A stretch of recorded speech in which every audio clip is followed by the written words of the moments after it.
Hey everybody, this is Stefan on Gender Queer Chat. This week we are talking about gender stereotypes that particularly bother us and what we do about that. So I came up with like a couple categories. The first is traditional stereotypes of men and women. Things like boys are stronger than girls. I had to deal with that a lot when I was doing track and field, and I could like kick the pants off of most of the boys in the shot and discus kind of stuff. So that was always interesting. And yeah, like guys always like offering to carry stuff for you because they don't think you can do it and stuff like that. So I was very like adamant and like I can carry my own stuff and things like that. Now I'm lazy, so if somebody offers to carry something, I'll probably let them. But yeah. Also things like girls wear dresses and like pink and play with dolls and wear makeup and stuff like that. Like, I personally think, like, all that stuff's, like, really superficial. It's fine if you do like that stuff, but it doesn't make you a girl. And if you don't like that stuff, it doesn't make you not a girl, necessarily. So, things like that are dumb. Things like, boys are unemotional and don't like to cuddle and don't communicate well. I think that you're just looking at the wrong kind of boys. Because there's plenty of guys who are sensitive and stuff like that.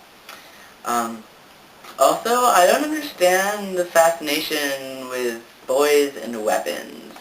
Like, I don't know, like, 3 or 4 times this week, I've been with a group of guys, and they've just been, like, going on and on about how exciting it is to, like, shoot this gun or whatever, and I'm just like, seriously? I don't know. Maybe that's just a personal preference thing, but I don't hear girls going on and on about guns very often. I also don't know any girls in the military, personally, so I don't know. But yeah, it's like, are you overcompensating or what? I don't know. The second kind of category is when people mush gender and sexuality together and come up with a set of assumptions about that. So, stuff about lesbians and about gay people. So, it's like, all gay guys are effeminate. So when you're talking about something that is effeminate, and you say, like, you know, that's gay or whatever, you don't mean that's homosexual, you mean that's effeminate for a guy. So things like that, like, kind of make me question. It's like, wait, you're mixing the two up, you know?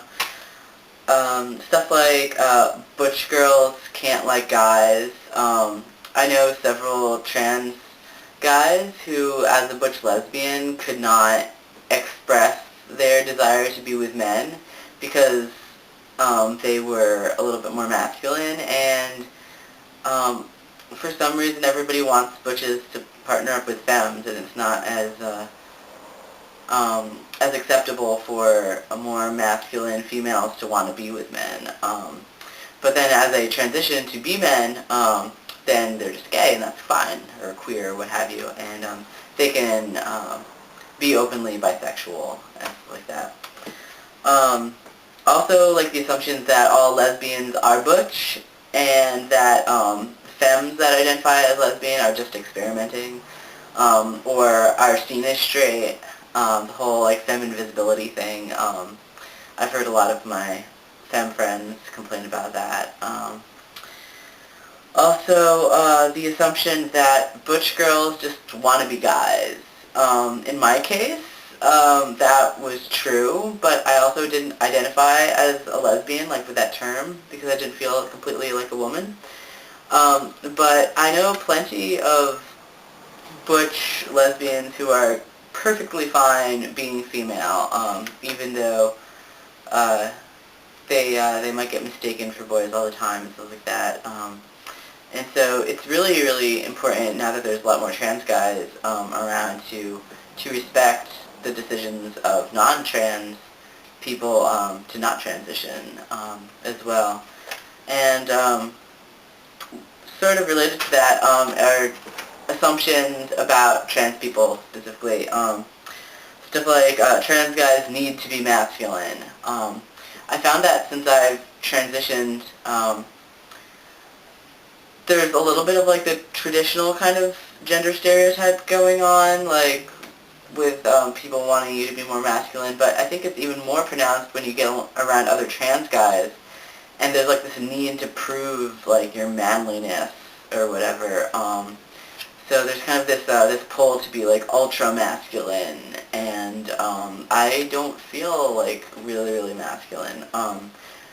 When I was female, I felt more like a masculine female, but now as a guy, I feel more kind of like an effeminate guy, or like kind of in the middle. I don't quite know, but like I'm not like a dude bro, dudely dude, manly man, and sometimes it's weird to be around people who are, because I don't really identify like that.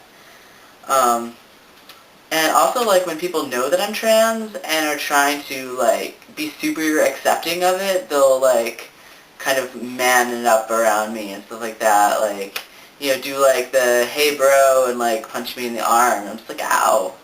What the fuck? You know?